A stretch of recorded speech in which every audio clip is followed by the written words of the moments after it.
수협에 오신 여러분들 예수님의 이름으로 환영하고 축복합니다. 생각해 보니까 제가 전도사로서 마지막 설교입니다. 저 다음 주에 목사 안수 받거든요. 생각을 해보니까 전도사로서 마지막 설교가 감사하게도 수협의 설교가 돼버렸습니다. 네, 제가 순간 생각 저랑 같이 안수 받는 동기가 그 얘기를 하는 겁니다. 형, 이번 수요일이 자기도 똑같이 전도사로서 마지막 수요일의 설교다. 형도 똑같으니까 기도 열심히 하고 말씀 전파 잘해라. 뭐 이렇게 격려를 해주더라고요. 그렇습니다. 오늘 말씀 가운데 하나님의 은혜가 충만한 시간 되기를 예수님의 이름으로 축복합니다. 옛말에 호랑이는 죽어서 가죽을 남기고 사람은 죽어서 이름을 남긴다라는 말이 있습니다. 그러니까 그 이름을 남긴다는 것은 누군가의 기억에 남는다는 것입니다. 그러니까 사람이 인생을 살다가 보면은 많은 사람들을 만납니다. 또 많은 순간들을 지나쳐 갑니다. 그 중에서도 각 사람의 인생 중에 기억에 남는 또 만남이 있고 또 헤어짐, 여러 가지 순간들이 있습니다. 근데 반대로 기억하기 싫은 사람, 기억하고 싶지 않은 순간도 있습니다. 또 나이가 들면은 자꾸 잊어버린다고 하십니다. 그런데 그럼에도 불구하고 우리 인생에는 기억에 남는 순간들이 누구에게나 분명히 있습니다. 여러분은 어떤 순간이 기억에 남으십니까? 여러분 결혼식이 혹시 기억이 나십니까? 저는 아직 2년이 채 되지 않아서 아직 생생하게 기억이 납니다. 세월이 좀 지나신 분들 어떠십니까? 여러분 기억에 그 순간이 남아 계십니까? 아니면 출산하셨을 때 그때를 혹시 기억하십니까? 제가 출산하지 않았습니다. 그러나 선아를 본 그 순간을 저는 잊을 수가 없습니다.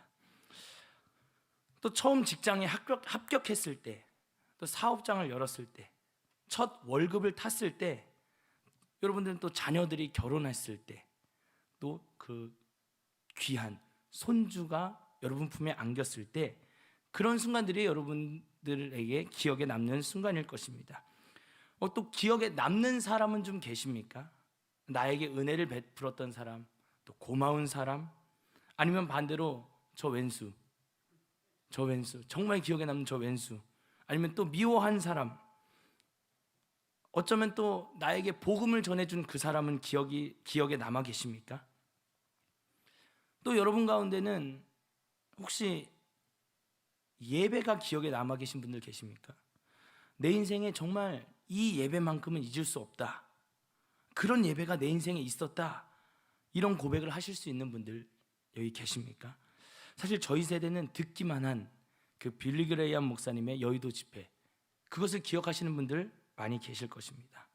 90년대 잠실 올림픽 경기장에서 열렸던 경배와 찬양 예배, 저희는 듣기만 했지 기억 속에 있지는 않습니다. 그러나 많은 분들이 그 장면을 기억하고 계십니다.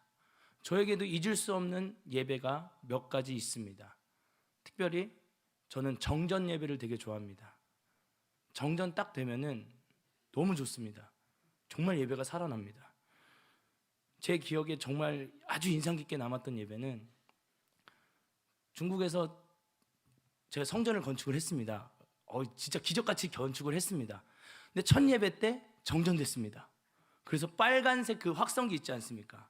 그걸 가지고 목사님 설교하셨던 기억, 그 예배가 정말 잊을 수 없게 남아 있습니다.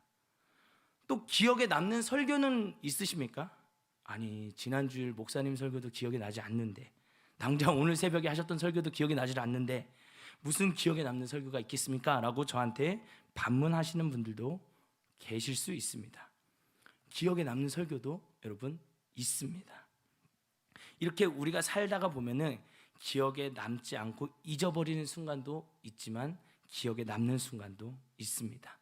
기억에 남지 않는 사람도 있지만 기억에 남는 사람도 있습니다. 그런데 이렇게 내 머릿속에 기억이 남는다는 것은 그만큼 그 상황과 그 사람이 나에게 충격적으로 다가왔고 또 인상이 아주 깊었다는 증거입니다. 기억에 남아있다는 것은 단순히 내가 머리가 좋아서 내 기억력이 좀 남들과 남달라서 남는 것이 아닙니다. 저는 모르고 우리는 모르지만 우리의 삶에 분명 어떤 충격과 깊은 인상이 있었다는 증거입니다. 그렇게 충격과 인상이 깊지 않으면 우리의 머리와 가슴 속에 기억이 잘 남지는 않습니다. 오늘 성경에 보니까 예수님께서 말씀하십니다. 성경을 기록하는 자들, 특별히 복음서를 기록하는 저자들에게 저는 명령이라고 표현하고 싶습니다. 명령을 하십니다. 9절 말씀 한번 읽어보도록 하겠습니다. 함께 읽겠습니다. 시작. 진실로 너희에게 이르노니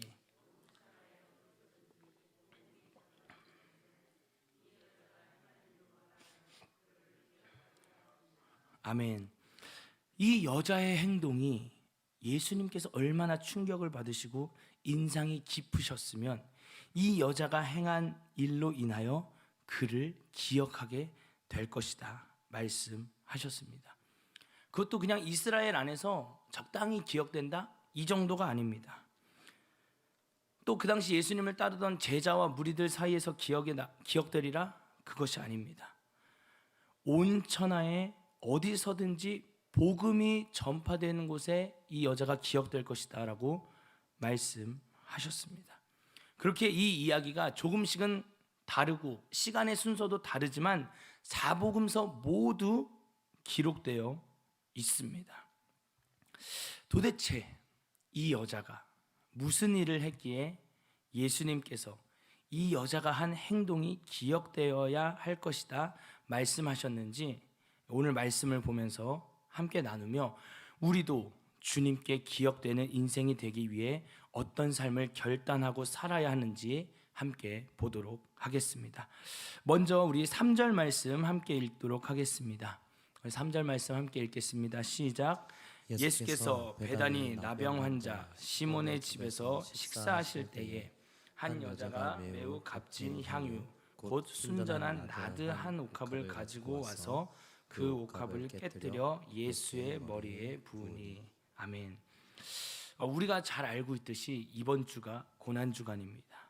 시간의 순서대로 본다면 예수님께서 고난을 당하시기 위해 지난주 주일 예루살렘으로 올라오셨습니다.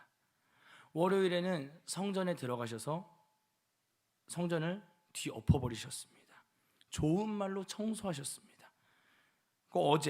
어제는 감람산에 올라가셔서 마지막 때의 일을 제자들에게 말씀하셨습니다. 이제 오늘 수요일에 우리가 읽은 본문의 사건이 일어나게 됩니다.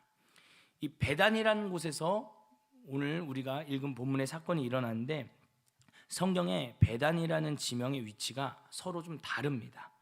그러니까 요단 건너편에 베다니가 있습니다. 그러니까 요한복음 1장 28절에 나오는 세례 요한이 세례를 베푼 곳이 요단강 옆에 건너편 베다니입니다. 또 죽은 나사로가 살아난 곳이 베다니입니다. 그러니까 오늘 이제 예수님께서 식사하신 나병 환자 시몬이 살던 그 베다니는 요단강 건너편이 아니라 예루살렘 근처 베다니였습니다. 그러니까 예수님 시대 당시에는 레위기의 정결법이 시행되고 있었던 시기였습니다. 그래서 나병 환자는 모세 율법에 의해서 절대 그 마을 안에서 또 공동체에 속해서 살 수가 없었습니다. 격리되어서 살아야 하는데 오늘 우리가 읽은 본문에 기록된 베단이라는 곳은 이제 나병 환자가 살았다고 기록하고 있습니다. 그러니까 우리가 유추해 볼 수 있는 것은 이 베단이라는 마을에 나병 환자가 제사장으로부터 최종적으로 판결을 받아야 이제 진짜 딱 공동체에서 분리가 되는데 그 판결을 기다리며 머물던 곳이 이 베다니라고 이야기하는 사람도 있습니다. 아니면 정말로 예수님께서 치유해 주셔서 깨끗함을 얻은 후 제사장에게 인정을 받고 자신이 원래 살던 마을이 그 예루살렘 근처 베다니일 수도 있습니다. 무엇이 사실이든 중요한 것은 예수님께서 그곳에 가셨다는 것입니다.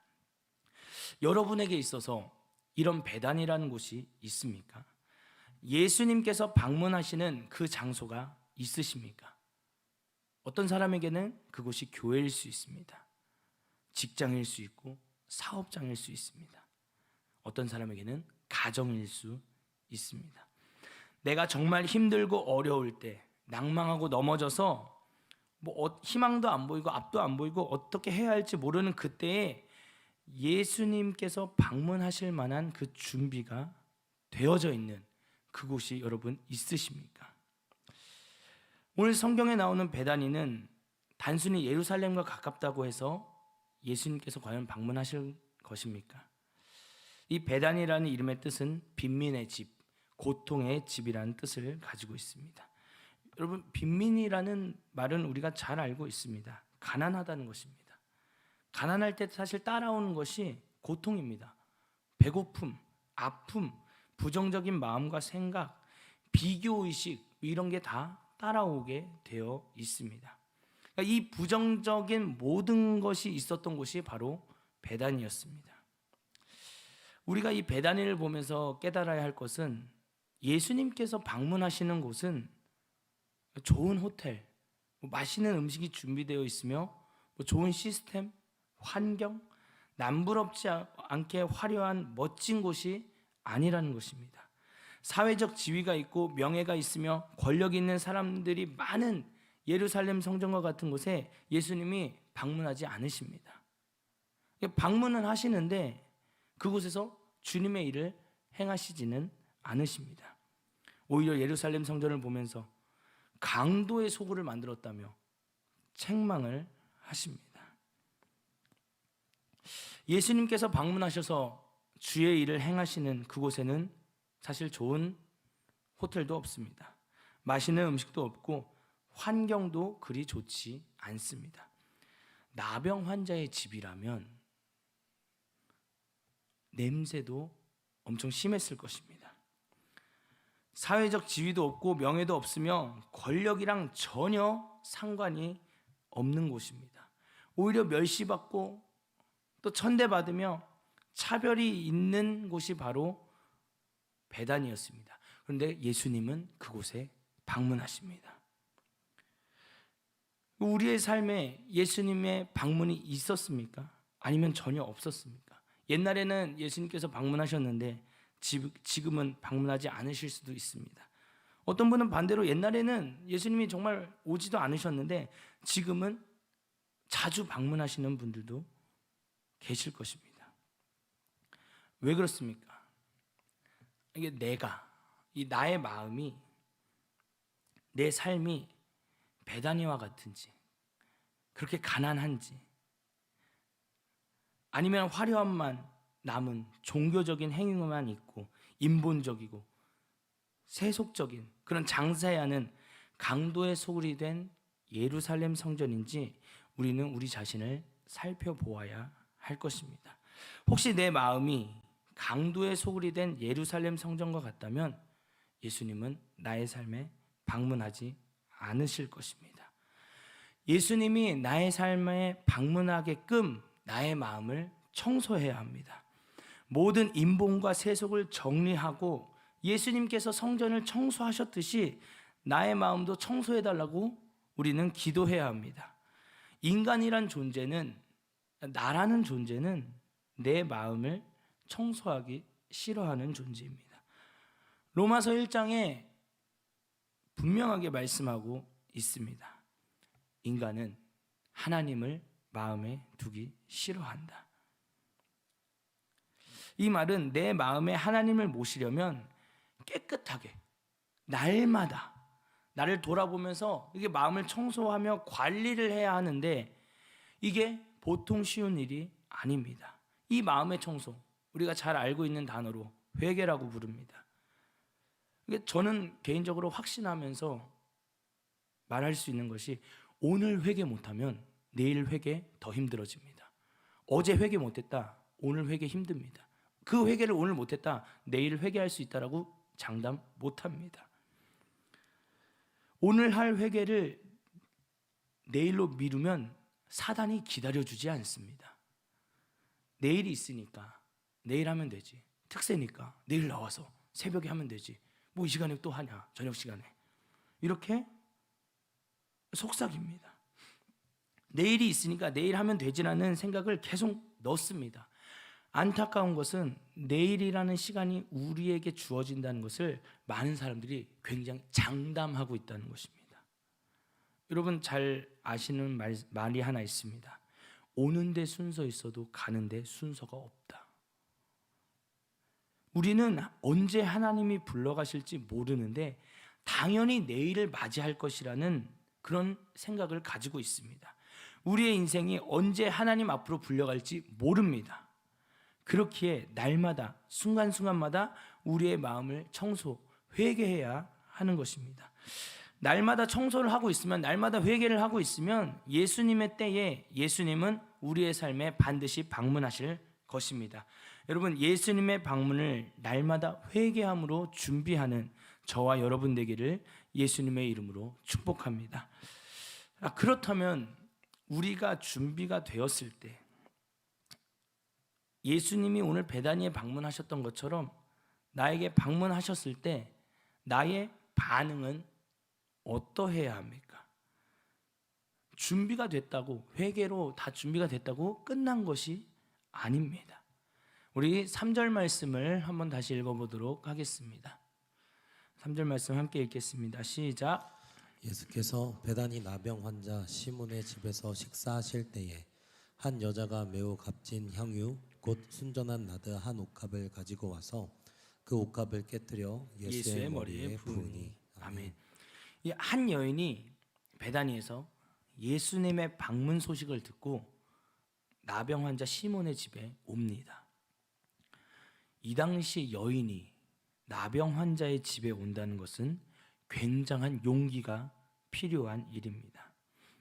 여인은 나병 환자의 집에 가는 용기와 더불어 주변의 상황과 눈초리를 신경 쓰지 않고 그냥 갔습니다. 이 여인의 눈에는 그저 예수님 단 한 분만 보였을 뿐입니다. 예수님께만 집중하고 예수님만 보이니까 이 여인은 두려워하지 않고 담대히 시몬의 집으로 들어갔습니다. 여러분, 우리가 예수님 앞에 나갈 때 주변을 너무 신경 쓰지는 않으십니까? 나의 나이와 지위, 체면 때문에, 그 체면 때문에 신경이 쓰여서 예수님 앞에 온전히 나가지 못하고 주변만 그냥 들어가지 못하고 어슬렁어슬렁 거리지는 않으십니까? 특별히 예수님 앞에 나가는 기도 시간에 우리는 너무 주변의 눈을 신경 쓰지 않았나? 여러분 반드시 돌아보셔야 합니다. 성경은 침묵기도 이야기하지 않습니다. 부르짖어라, 크라이 아웃을 이야기하고 있습니다. 그런데 어느 순간부터인가 교회 안에서 이 부르짖는 기도, 그 부르짖는 기도의 그 소리가 점점 사라져가고 있습니다. 돌아가신 저희 할머님께서 이제 아버지 목회하시던 포천에서 새벽마다 기도하시면서 정말 부르짖어서 소리를 내어서 기도하셨습니다. 제가 그 소리를 듣고 자랐습니다. 그 기억이 있습니다.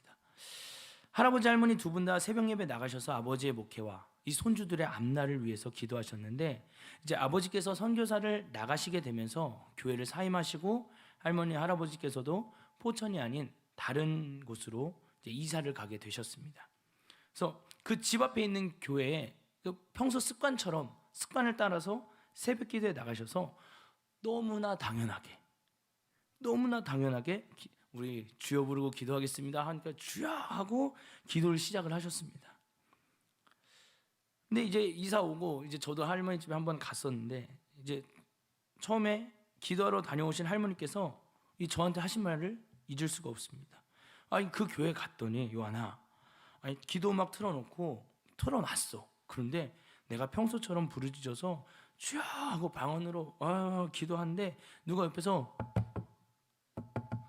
건들더니, 저 할머님 조용히 기도하세요. 할머님 그 시골에서 오셨나 본데 교양업계 그렇게 하시면 안 돼요. 이렇게 이야기를 했다는 것입니다. 그렇게 핀잔을 줬다는 것입니다. 거기까지는 할머님께서 그래, 이 사람들이 그럴 수 있다로 이해를 하셨는데, 정말 이해를 못 하셨던 거는 새벽 5시에 우리 딱 새벽 예배 시작하면은 이제 우리 교회는 말씀 듣고 이제 기도하고 쭉 이제 시간이 있지 않습니까? 그런데 그 교회는 5시 반에 이제 기도가 들어간다고 합니다. 그러면은 정확하게 6시에 목사님이 종치는 순간 음악이 내려가고 교회 불이 다 꺼진답니다. 할머니께서 참 당황과 황당이 겹치셔서 굉장히 씁쓸해하시는 그 표정을 제가 10년 가까이가 지났지만 그 표정을 제가 잊을 수 없습니다. 근데 이게 과연 그 교회만의 문제입니까? 아닙니다. 사실 오늘날 한국 교회 이런 부르짖는 기도 점점 사라지고 있고 점점 기도 소리가 작아지고 있습니다. 한국 교회는 지난 세월 부르짖는 기도로 열방에서 이 나라로 기도를 배우러 왔습니다. 우리나라 100몇 년밖에 안 된 나라입니다. 200년도 기독교가 들어온 지 200년도 안 된 나라에 저 미국 같은 나라에서 기도를 배우러 왔었습니다. 특별히 주여 삼창 부르짖고 기도하는 이 기도에 외국인들도 압니다. 이 굉장한 돌파가 있구나라는 것을. 또 요즘 50일 기도학교, 또 한국 기도의 집, 이 기도에 관한 여러 가지 책들도 많이 나옵니다. 근데 해외에서도 똑같이 기도학교 같은 게 있고 기도 컨퍼런스가 있습니다. 근데 저도 이제 들은 겁니다. 기도 컨퍼런스를 하는데 누가 봐도 딱 기도가 막힌 상황이면은 그 기도 인도자가 딱 올라와가지고 이제 Let's pray to Korean pray style 하고면은 이제 주여 삼창을 그들이 합니다. 근데 주여라고 안 해요. 뚜여 막 이렇게 해요. 진짜 이상하게 하거든요. 근데 그들도 압니다. 이 주여 삼창에서 한국적인 기도 스타일이 그 모든 막힌 것을 돌파한다는 것을 그들이 아니까 Let's pray to Korean style 하고 한국적으로 기도합시다 하면 다 같이 한 10,000명이 다 같이 한국말 못하는 사람이잖아요. 혀가 짧습니다. 주여 못합니다. 뚜여 이렇게 뚜여 삼창을 하고 기도를 막 하는데 이런 거를 그들이 배워갔었습니다. 이 유산이 우리 한국 교회에 있고 시대가 지나도 이 기도가 막 전수가 되어야 되는데 지금 한국 교회는 이 부르짖는 기도가 시대에 맞지 않다고 멸시하고 부르짖어 기도하는 사람들을 조롱하고 비웃고 못하게 하고 있습니다. 지금 시대가 이렇습니다. 어떤 목사님이 어떤 교회를 이제 코로나 시즌에 사임을 하셨습니다. 근데 그 교회가 이제 정부에서 뭐 부르짖는 기도 하지 말고 마스크 쓰고 뭐 찬양 하지 말라 뭐 이런 이야기를 이제 지침을 내려와서 그 교회도 그걸 따랐다고 합니다. 그런데 그 목사님이 우리 그 정부가 준 지침대로 우리 기도하면서 우리 주여 삼창 부르고 기도하겠습니다. 그럼 보통은 주여 주여 뭐 이렇게 하든 마스크를 하던데 그 목사님 그 마이크에다 대고 정말 세게 쫙 이렇게 하고 기도하시고 그 다음 주에 사임을 하셨다고 합니다. 그리고 개척하셨답니다. 근데 그 교회 지금 2,000명 모입니다. 그러니까 지금 시대가 이렇습니다. 부르짖는다고 눈치를 주는 시대, 부르짖는다고 눈치를 봐야 하는 시대 가운데 오늘 본문에 나온 이 여인이 우리에게 말하고 있습니다. 그런 거 신경 쓰지 말고 나아가라. 나아가는 자가 방문하신 예수님을 만날 수 있고 독대할 수 있다는 것입니다. 또 이 여인은 그냥 예수님께 나오지 않았습니다. 빈손으로 나오지 않았습니다. 그 여인은 매우 값진 향유, 순전한 나드 한 옥합을 가지고 옵니다. 근데 가져온 곳으로 끝나지 않습니다. 누구나 가져올 수 있습니다. 근데 이 여인은 이 옥합을 깨트려 버립니다. 이 깨트려 버린다의 원어적 표현이 산산이 부수다, 때려 부수다, 박살을 내다 이런 뜻을 가지고 있습니다. 이 옥합 안에 들어있던 향유인 나드는 오늘 말씀해 보니까 300데나리온 이상의 가치가 있다고 말하고 있습니다. 300데나리온의 가치를 먼저 보면은 데나리온은 로마의 화폐 단위입니다. 그러니까 당시 한 데나리온은 노동자 하루 품삯이었습니다. 그러니까 300데나리온을 모으려면 1년을 아무것도 안 하고 먹지도 마시지도 않고 모아야 겨우 모을 수 있는 돈의 가치였습니다. 요즘 아르바이트생들 하루 1급이 뭐 보통 8만 원, 조금 힘든 일 하면은 10만 원에서 한 뭐 12만 원 정도 한다고 합니다. 이제 좀 높게 잡고 12만 원이라고 생각하고 이제 300일 계산해 보면 약 3,600만 원 정도가 나옵니다. 결코 싼 금액이 아닙니다. 굉장히 비싼 값어치가 있었던 것이 그 향유였습니다. 이 여인이 가져온 나드, 이 나드를 담아온 옥합을 이 여인은 말없이 깨트립니다. 아마 그 자리에 있었던 사람들이 그 소리를 듣고 다 주목했을 것입니다. 그리고 수근수근했을 것입니다. 저 뭐야? 저 뭐하노? 쟤 뭐야? 뭐한 여자야? 좀 이상한 거 아니야? 이 여인이 모두의 주목을 받으면서 깬 옥합, 그 옥합에서 흘러나오는 나드를 예수님의 머리 위에 그냥 부어버립니다. 왜 이런 행동을 했을까? 예수님께서 이 행동에 대해 말씀하십니다. 오늘 본문 마가복음 14장 8절입니다. 함께 읽겠습니다. 시작. 그는 힘을 다하여 내 몸에 향유를 부어 내 장례를 미리 준비하였느니라. 아멘. 예수님은 이 여인이 왜 이런 행동을 했는지 알고 계셨습니다. 바로 예수님께서 곧 십자가에서 죽으시고 무덤에 들어가셔야 하기 때문에, 그러니까 장례를 해야 되기 때문에 이 일을 행했다라는 것을 예수님은 알고 계셨습니다. 근데 여기서 우리가 한 가지 짚고 넘어가야 할 것이 바로 유대인의 장례 문화입니다.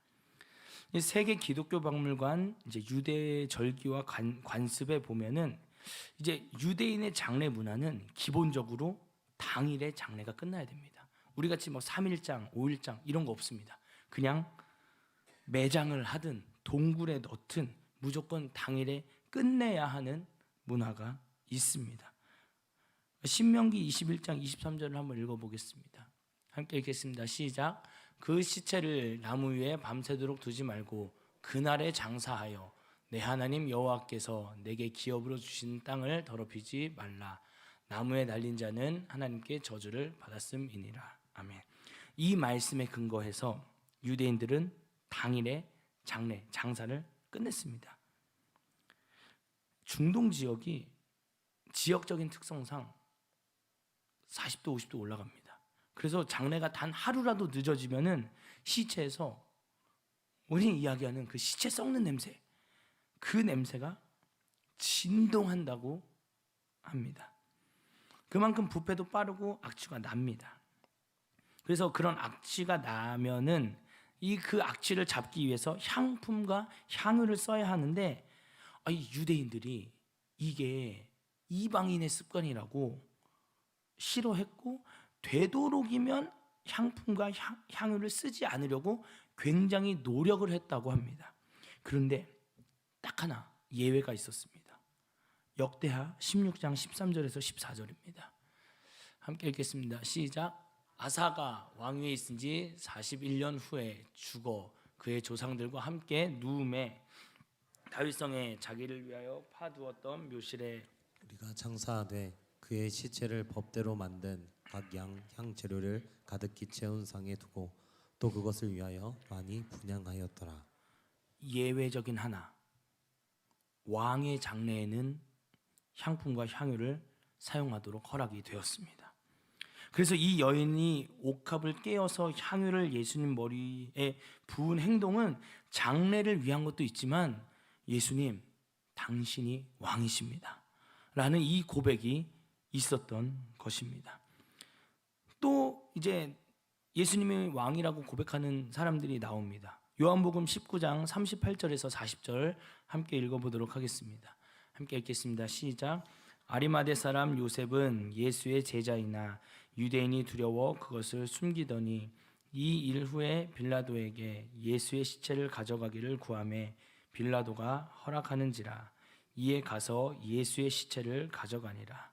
일찍이 예수께 밤에 찾아왔던 니고데모도 몰약과 침향 섞은 것을 100리트라쯤 가지고 온지라. 이에 예수의 시체를 가져다가 유대인의 장례법대로 그 향품과 함께 세마포로 쌌더라. 아멘. 이 말씀에 나온 아리마대 사람 요셉, 정체를 숨기고 살았던 이 요셉이 이 일, 예수님의 십자가 사건 이후 자신의 정체를 드러냅니다. 그리고 니고데모도 자신의 정체를 그냥 드러냅니다. 유대인의 장례법에 따랐답니다. 근데 그 유대인의 장례법이 돌려서 이야기한 거 아니겠습니까? 왕의 장례법을 따라서 이들이 장사를 했다는 것입니다. 이 두 사람은 예수님을 왕으로 인정하며 유대인 중에서도 이 왕의 장례법을 따라 예수님을 장사했던 것입니다. 이 사람들이 다 예수님을 왕으로 인정하는 사람들이었습니다. 사랑하는 여러분, 여러분은 예수님을 왕으로 인정하고 계십니까?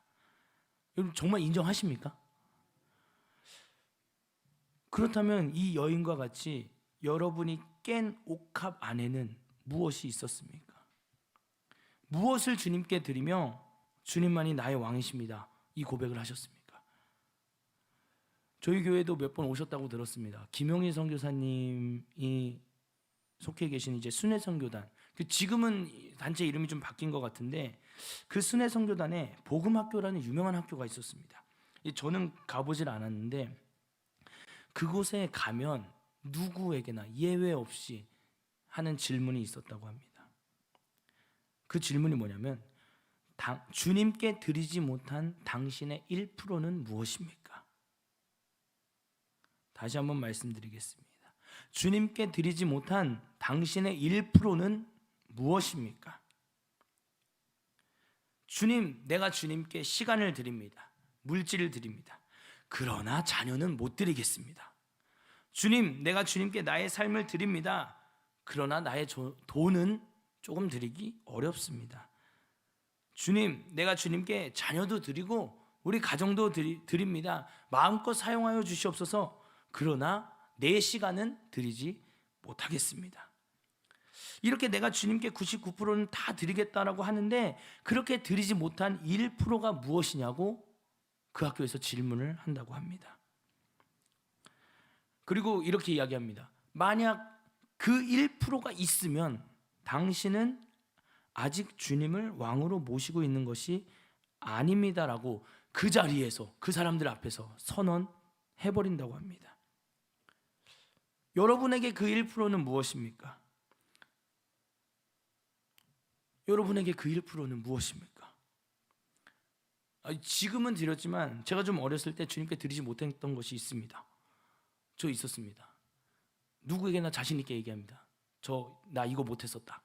그 제가 악기, 이런 기타, 이런 것들 있잖아요. 이거 주님께 못 드렸었고, 기계, 최신 노트북, 최신 핸드폰, 이 모든 좋은 음향기기, 좋은 이어폰, 이런 거 너무나 돈이 없는데 갖고 싶었고 막 돈을 모았었습니다. 근데 이 돈 단위가 10만 원, 20만 원 단위가 아닙니다. 몇백만 원짜리였습니다. 막 돈 없는데 최신폰 사려고 이어폰 사려고 기타 사려고 헌금 안 하고 돈 모았던 시절이 있었습니다. 당연히 어느 날인가 하나님께서 가져가셨습니다. 못 사게 하셨습니다. 근데 이제 제가 언제 이 악기와 기계를 내려놓게 됐냐면 아이러니하게도 돈이 생기는 직장을 다니면서 제가 이거 내려놓게 됐습니다. 직장 다니면서 그래도 대학생 때보다 조금 돈의 여유가 생기니까 저는 당연히 그 제가 사고 싶은 목록을 적어놨었습니다. 적어놔가지고 주님 이거 주십시오. 막 기도도 하고 돈도 모으고 있었습니다. 11조 안 하고 감사헌금 안 하고 심지어 주일헌금까지 안 하면서 그렇게 사려고 했던 저였습니다. 이상하게 돈이 어느 날인가 아깝기 시작했습니다. 돈이 없을 때는 너무 원했는데 돈을 버는 게 생각보다 힘들었습니다. 그러니까 생각을 해보니까 고정지출을 비롯한 여러 가지 이유로 이 돈이 나가기 시작하면서 내가 이거 이렇게 힘들게 버는데 고작 이 노트북으로, 고작 이 기타로 이게 너무 아깝게 느껴졌습니다. 그래서 자연스럽게 저 기계나 악기에 대해서 딱 놓게 됐습니다. 근데 이제 직장 그만두고 신학대학원 갈 때 다시 나는 이 돈이 없으면 또 생기는 이 병과 같은 1% 기계, 악기 이런 게 생길 줄 알았는데 사실 전혀 생기지 않았습니다. 자, 여러분은 어떻게 생각하실지 모르겠지만 저 이거 굉장히 심각하게 기도했던 것입니다. 그러니까 그렇게 내려놓고 그래서 그냥 살고 있었습니다. 근데 어느 날인가 이제 최신으로 안 해도 되겠다, 적당히 쓰자, 뭐 이런 결단을 하면서 이제 주님께 드려야 할 헌금도 이제 제자리로 다시 다 돌아왔습니다. 주일 헌금 다시 하고 뭐 11조 다시 하고 이 마땅히 드려야 될 거 드리면서 이제는 그래 뭐 흘러가는 대로 살자. 그때부터 저에게 누군가 악기를 사주고, 이거 누가 사준 겁니다. 이거 제 건데 이거 누가 사준 겁니다. 저 이 핸드폰 아이폰 13인데 이거 누가 사줬습니다. 어느 날인가 누가 사줍니다. 제 노트북 누가 사줬습니다. 저 한 300만 원 넘어가는 건데 누가 사줍니다. 뭐 집에 있는 음향기기들 누가 사줍니다. 제가 고작 드린 게, 주님 내가 이걸로 이제 목숨 걸고 막 기도 안 하겠습니다. 필요하면 주시겠지. 뭐 이렇게 그냥 내려놓으니까 그냥 주님께 드렸습니다. 알아서 하십시오. 돈이 생겨도 그걸 사라고 누가 줘도 안 샀습니다. 그런데 저는 그것을 그냥 주님께만 드리기만 했는데 채워주시기 시작했습니다. 사랑하는 여러분, 오늘 주님께 드리지 못한 그 어떤 것이 있으십니까? 어떤 분은 돈일 수 있습니다. 어떤 분은 자녀일 수 있습니다. 어떤 분은 또 사업장일 수 있습니다. 오늘 그 모든 것을 주님께 드림으로 주님을 왕으로 보시는 은총이 저와 여러분에게 있기를 예수님의 이름으로 축복합니다. 다시 말씀으로 돌아와서 예수님도 놀라셨을 것입니다. 그 여인 주변에 있던 사람들 모두가 깜짝 놀랐을 것입니다. 갑자기 향유 옥합을 딱 깨버리니까 사람들이 놀랐을 것입니다. 근데 그 놀람이 이내 분노로 바뀌게 됩니다. 우리 4절과 5절을 함께 읽어보도록 하겠습니다. 함께 읽겠습니다. 시작. 어떤 사람들이 화를 내어 서로 말하되 어찌하여 이 향유를 허비하는가? 이 향유를 300데나리온 이상에 팔아 가난한 자들에게 줄 수 있었겠도다 하며 그 여자를 책망하는지라. 아멘. 이 향유를 예수님께 부은 것을 이들은 허비라 그러고 낭비라고 이야기합니다. 근데 이 말을 한 사람들이 마태복음에 보면 제자들이 분개하였다고 나옵니다. 요한복음은 가룟 유다가 화를 냈다고 말씀하고 있습니다. 여기서 우리가 반드시 깨달아야 하는 것은 내가 주님을 왕으로 모시고 나의 전부를 드리면 어디서든지 저항이 일어난다는 것입니다. 사단의 저항이 어마어마하게 일어납니다. 사단은 사람을 이용해서 같은 교회 공동체 안에 있는 사람으로 저항할 수도 있습니다. 가족으로 저항할 수 있습니다. 자녀로 저항할 수 있습니다. 직장 동료, 상사로 주님을 왕으로 모신 사람에 대적할 수 있습니다. 어쩌면 사역자인 목사와 전도사도 그것에 해당할 수 있습니다. 옆에 있는 집사님, 권사님이 야, 너만 주님을 왕으로 모시냐? 나도 주님이 왕이신데 너만 왜 그렇게 유별나게 행동하느냐? 자녀들에게 엄마 아빠는 나를 사랑하지 않는 것 같다. 광신도 같다. 가정에 소홀한 것 같다. 교회에 미쳐있다는 이야기 들을 수 있습니다. 이제 선교사님들 얘기 하나만 해드리겠습니다. 선교사님들 자녀 중에 저는 잘 큰 케이스입니다. 특별히 중동 선교사님들 자녀들 중에 이 주님을 왕으로, 선교사님들이 주님을 왕으로 모시고 사니까 가정이 소홀해져서 나에게 관심을 주십시오. 이 자녀들의 표현 방법입니다. 이슬람으로 개종합니다. 그 정도로 저항이 심하게 오는 것입니다. 사단은 그렇게 자기 자신이 주인 노릇을 해야 우리를 멸망시키고 속이고 빼앗을 수 있습니다. 그게 사단의 목적입니다. 근데 사단이 아닌 주님이 왕이 되시는 순간 사단은 아무것도 할 수 없게 됩니다. 그러니까 주님이 우리의 삶 가운데 왕이 되려 하는 것을 전력을 다해서 막습니다. 자녀가, 내가 선교사인데 자녀가 이슬람으로까지 개종시키는 그런 어마어마한 저항을 일으켜서 온갖 수단과 방법을 가리지 않고 사단은 주님이 왕이 되지 못하게 하려고 움직이고 있습니다. 지난주에 다녀가신 정범 선교사님께서도 계신 그 스리랑카에서 일어났었던 일, 목사님 가셨을 때 일어났었던 일을 말씀해 주지 않으셨습니까? 그 이야기 외에도 지금 스리랑카에 보고가 되고 있는 기독교 인구가 원래는 2%였습니다. 그런데 지금 4%까지 성장됐다라는 보고가 들어오고 있습니다.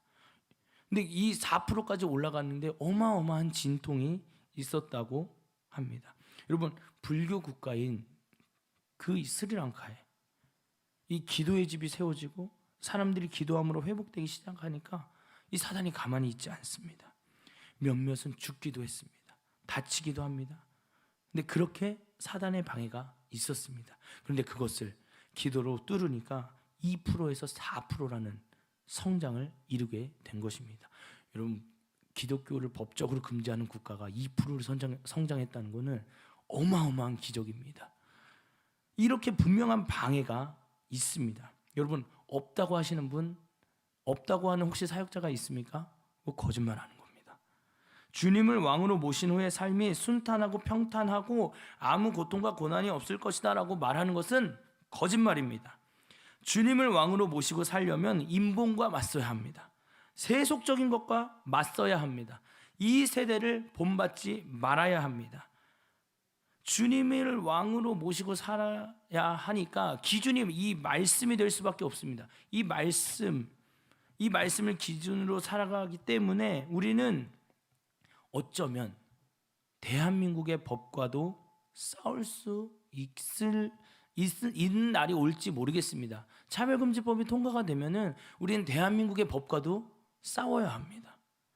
가정에서 왕따 당할 수 있습니다. 직장에서 왕따 당할 수 있습니다. 학교에서 왕따 당할 수 있습니다. 쉽지 않은 인생이 될 수 있습니다. 주님을 왕으로 모시지 않고 살았던 삶이 더 평탄하고 아무 고통과 고난이 없고 그냥 물 흘러가듯이 살아가는 그런 안정적인 삶일 수 있습니다. 그런데 주님을 왕으로 모시고 사는 순간 적당한 삶이란 있을 수 없습니다. 타협이란 있을 수 없습니다. 끝까지 주님을 왕으로 모시고 살든지 아니면 중간에 포기해서 나고자가 되든지 마음 아프지만 그런 분들도 꽤 계십니다. 중간에 포기하고 싶은 마음 누구에게나 생길 수 있습니다. 그만큼 내가 내 삶의 주인으로 살아가지 않고 주님을 왕으로 모신다는 것이 쉽지 않은 결단이고 그렇게 살아내는 것은 더더욱 힘든 일입니다. 그러나 이런 어려움 가운데 우리는 기억해야 할 것이 한 가지 있습니다. 우리에게는 그 모든 것을 이기신 예수님이 계신다는 것입니다. 주님을 왕으로 모신 사람들은 사단의 공격을 스스로 방어하고 스스로 받아내는 것이 아니라 예수님께서 직접 움직여 주십니다. 6절 말씀 함께 읽어보도록 하겠습니다. 6절 말씀입니다. 시작. 이르시되 가만두라. 너희가 어찌하여 그를 괴롭게 하느냐. 그가 내게 좋은 일을 하였느니라. 아멘. 여러분, 말씀에는 나오지 않습니다만 옥합을 깨트려서 그 안에 있는 향유를 부었을 때 이 여인을 향한 따가운 시선, 책망을 넘어 분노, 사실 무한을 넘어서 망신을 주려 했을 것입니다. 남자들 가운데서 여인 하나가 이런 행동을 하는 것을 용납하지 못하는 시대적인 배경도 있습니다. 어느 정도의 시간 동안 예수님께서 그 여인이 망신을 당하고 제자들이 분노해가지고 뭐라고 하는 그 상황을 지켜보고 계셨는지 성경은 이야기하고 있지 않습니다. 그런데 그냥 가만히 계시던 예수님께서 친히 움직이십니다. 가만두라. 왜 그를 괴롭게 하느냐? 그가 내게 좋은 일을 하였다. 좋은 일을 하였다. 이걸 원어로 보면 아름다운 행동을 했다고 예수님께서 인정해 주십니다. 예수님의 말 한마디에 모두가 잠잠해집니다. 가만두라라는 그 한마디. 그렇게 예수님은 당신을 왕으로 모신 사람들을 친히 지키시고 친히 보호하시는 그런 만왕의 왕이신 것입니다. 9절 말씀 마지막으로 한번 더 읽어보도록 하겠습니다. 9절 말씀 읽겠습니다. 시작. 실로 너희에게 이르노니 온 천하에 어디서든지 복음이 전파되는 곳에는 이 여자가 행한 일도 말하여 그를 기억하리라 하시니라. 예수님께서 인정하시는 아름다운 행동을 한 이 여인은 온 천하에 복음이 전파되는 곳에 빠지지 않고 기억되는 영광을 누리게 됩니다. 예수님의 이 말씀을 성령을 받기 전 예수님을 그냥 이스라엘의 선생 정도, 선지자 정도로 여겼던 제자들은 이해할 수 없었을 것입니다. 이해하지 못한 제자 중 한 사람인 가룟 유다가 이 사건 뒤에 바로 예수님을 넘겨주려 대제사장들을 찾아갑니다. 바로 나옵니다. 10절에 그냥 12 중에 하나인 가룟 유다가 예수를 넘겨주려고 대제사장들에게 감해. 그렇게 그 상황을 이해하지 못한 제자 하나는 배반해버립니다. 여러분, 우리는 어떤 사람들입니까? 주님만을 왕으로 모신 사람들을 인정해주고 함께 격려하며 나도 주님을 왕으로 모시겠다라고 믿음의 결단을 하며 생활하고 계십니까? 아니면 주님을 왕으로 모신 것을 이해하지 못하고 가룟 유다처럼 예수님을 버리고 배반하고 떠나는 자들입니까? 여러분, 종교인은 나중에 다 떠납니다. 여러분, 코로나 때 보시지 않으셨습니까? 종교인은 조금의 어려움만 와도 떠납니다. 그러나 진짜 그리스도인들은 떠나지 않습니다. 주님을 왕으로 모실 때 찾아오는 시험과 고통과 고난을 인내로 버팁니다. 승리하신 주님을 믿음으로 버팁니다. 사랑하는 여러분, 이제 우리 이 종교인의 삶을 그만 버려야 할 때입니다. 이제는 진짜 그리스도인의 삶, 예수 그리스도를 왕으로 모신 옥합을 깬 여인처럼, 니고데모처럼, 아리마대 사람 요셉처럼 진짜 그리스도인의 삶을 살게 되기를 예수님의 이름으로 축복합니다. 아니, 살아내시기를 예수님의 이름으로 축복합니다. 이런 삶을 살 때 우리의 인생이 주님께 기억될 것입니다. 주님께서 아름답다 인정을 해주실 것입니다. 여러분, 이제 말씀을 마무리하도록 하겠습니다. 예수님께서 기억하시는 사람, 예수님께 기억되는 인생은 헌금을 얼마 하고, 나의 직분이 무엇이고, 내가 교회를 몇 년 다녔는지, 얼마나 많은 예배를 참석하고 얼마나 많은 예배를 섬겼는지가 중요하지 않습니다.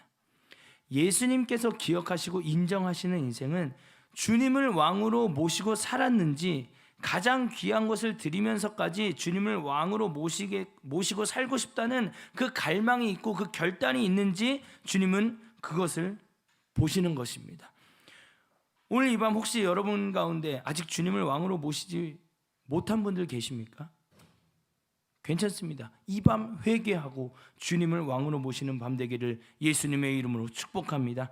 또 이 중에 이미 주님을 왕으로 모시고 살고 있어서 내가 고통과 고난 가운데 있는 분들도 계실 수 있습니다. 그런 분들도 역시 예수님의 이름으로 축복합니다.